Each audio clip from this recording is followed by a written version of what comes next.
Hey guys, Ryan here, working on a 1999 Sea Doo GSX RFI. So what I was having is some charging issues, and I had to do a little bit of troubleshooting. I started with the ski running, wasn't getting. Actually, the voltage would drop at the battery when I had the ski running, and so obviously that's an obvious sign it's not working. So first things first, I went back here, popped the seat off. You pull this guy out here. Then you have this black box here. I don't know if you can see that at all. And it's got a cover on it. So behind that, what you have is your rectifier. And with that rectifier,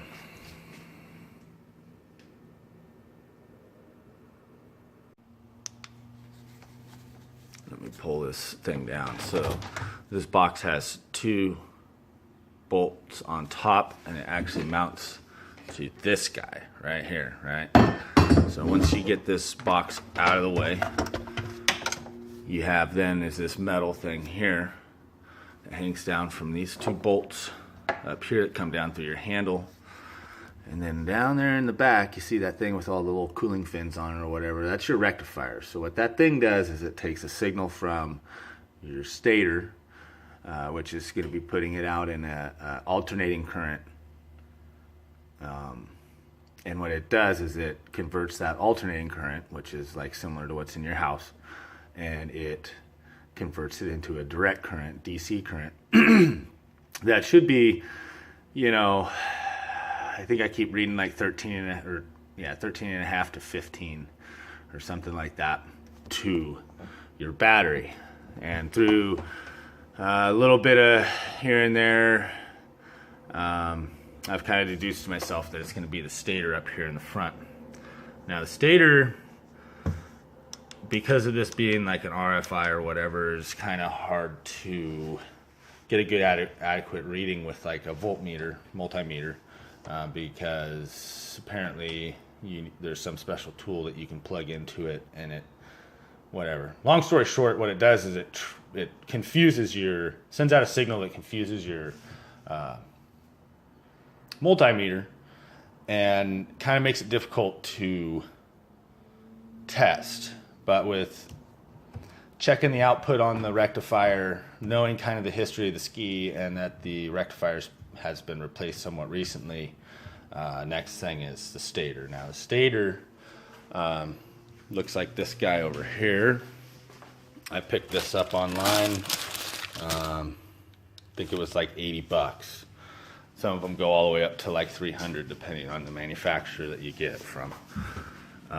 So your stator, you can see this plug here that I have unplugged on the front side of the motor. And you can see it's actually where the oil pump is and all that for your direct injection oil stuff. And so looking at this, I feel as though I can get this cover off of here and then flip it up, and we'll go from there. All right, guys, back with you here. So moving on with getting into this oil cover here, you have, this hose here. It's just a water cooling hose. A couple other little odds and ends that I'm going to have to kind of work and get out of my way. I'm going to have to remove these wires. But what I'm wanting to do is leave the whole oil system intact. That way I don't have to rebleed anything or do anything. So I don't want to disconnect any of these oil lines, basically. Now, one issue you're going to deal with is, in order to get this cover off, it is actually part of one of the engine mounts, which you see that down there, that 13 millimeter bolt down in the bottom. So what I need to do is somehow or another hold up this side of the engine, front side of the engine, while I basically take that whole front little assembly off. So what I did is I cut myself this little wood wedge that I can get down beside and up underneath the front side of the engine and keep pushing it, you know, underneath, and essentially it'll jack up or shim up the front side of this so I can get that off and not run into any issues there.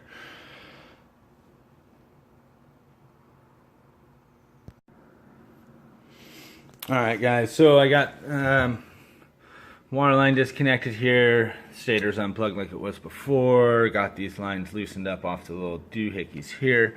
You had this wiring that had this clip here on the bottom that just kind of slides and snaps in there. Get that out of the way.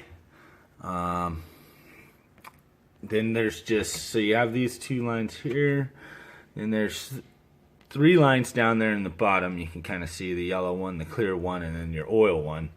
And all 3 of those, I think I'm going to try to do this just with those hooked up. I mean, yeah, I'll probably disconnect them. Anyways, so, except for the oil line. Not going to touch that oil line. Don't want to deal with that. So, and then next what you have is this top one right here. They're all 10mm bolts that go clear around it. That one there has a series of grounds that go to it. That was part of this wiring loom here, and then what's your stator all grounds too. So that's going to be basically the only last thing that I get disconnected there. You can see I got the motor mount bolt out of there. I was able to just pick up the front with my hand and take the chunk of wood or block of wood or whatever, get down behind this rubber shield thing. Actually, you can see the block of wood right there, and get that block of wood up underneath that, and that's what's going to hold the front side of this thing up while I do this.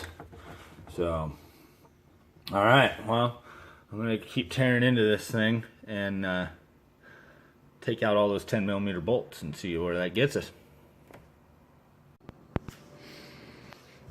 Alright, so you can see I got both those water lines out. Once again, I got this got that out. You can see it's up a little bit. I got the block of wood under there. I got all the bolts out, all the electrical off. The only thing still attached is the one main oil line, the 2 little lines that feed each port, and then the actual cable that runs with your throttle with that. There are 2, 4, 6, 8, 9 of these 10mm bolts that go clear around here. One is a super short one, or mine just broke off. I'm about ready to find out.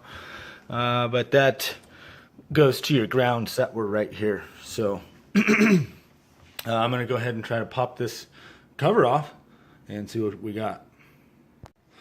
Okay, so a couple developments.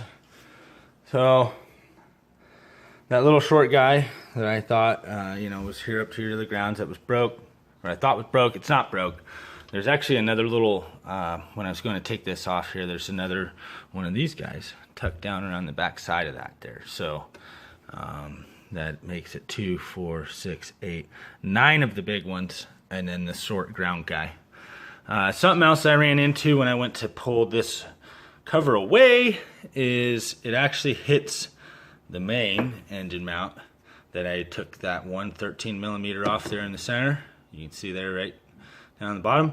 Well, it hits the actual mount that goes to the fiberglass down here in the bottom. You can see that empty hole there.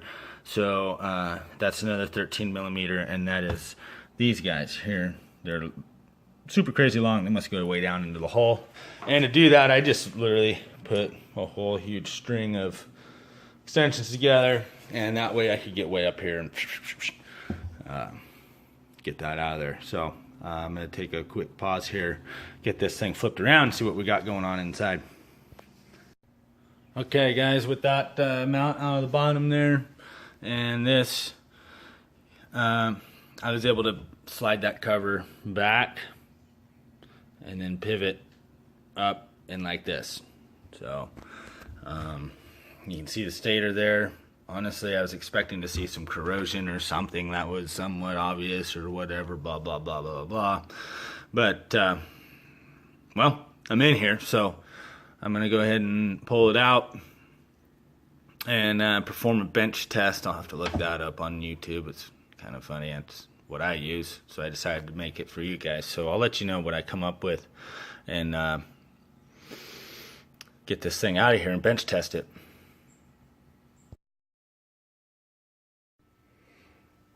Okay guys, so upon further investigation, this is the old one that came out, right? You can tell, well, I don't know if you can really see it, but right down in this little area in there, there's some like discoloration, and then I started smelling what was just kind of weird electrical. So I, kind of like burnt kind of smell. So I'm gonna go ahead and just put in the new one. I got it anyways. It's 80 bucks, and I'm not even gonna bother trying to test that thing. I got this one sitting here. So what needs to happen is these pins, these plugs. So you got the one black wire. I labeled it when I pulled this plug off of the old Stator. And what you have is down inside, you have a wedge looking thing, kind of like this. It's a little bit larger than what you'd see on this one. This one here, you can see the orange one down in the bottom. You got to fish that guy out of the center of the plug. Then down inside the plug, I was able to take just a small screwdriver, and there's these little bitty tiny little prongs that you got to kind of just barely move out of the way, and the wire will slip out of the back. So I was able to swap it over to this plug. Once you get them, this rubber seal deal, watertight seal on the back, just slides up the wire. And then, I was able to assemble the plug. So I'm going to go ahead and get this guy back in. And before I do that, I'm going to come over here and I'm going to actually take a look at the flywheel in there and look at the magnet on it and stuff, and make sure that it's there's not something haywire going on there too. All right, so you see I got the new Stator in. Then there's this guard here and blah blah blah, so on and so forth, to hold the wires out of the way. So pretty much new Stator's in, and well, just reverse what you did to put it back together. I'm not going to show you all that. Once again, this is Ryan. This is my first how-to video to do, and so I hope you enjoy, and I hope to do some more of these and start something, a feed or something like that. So, all right guys, I hope that was helpful. Have a good day.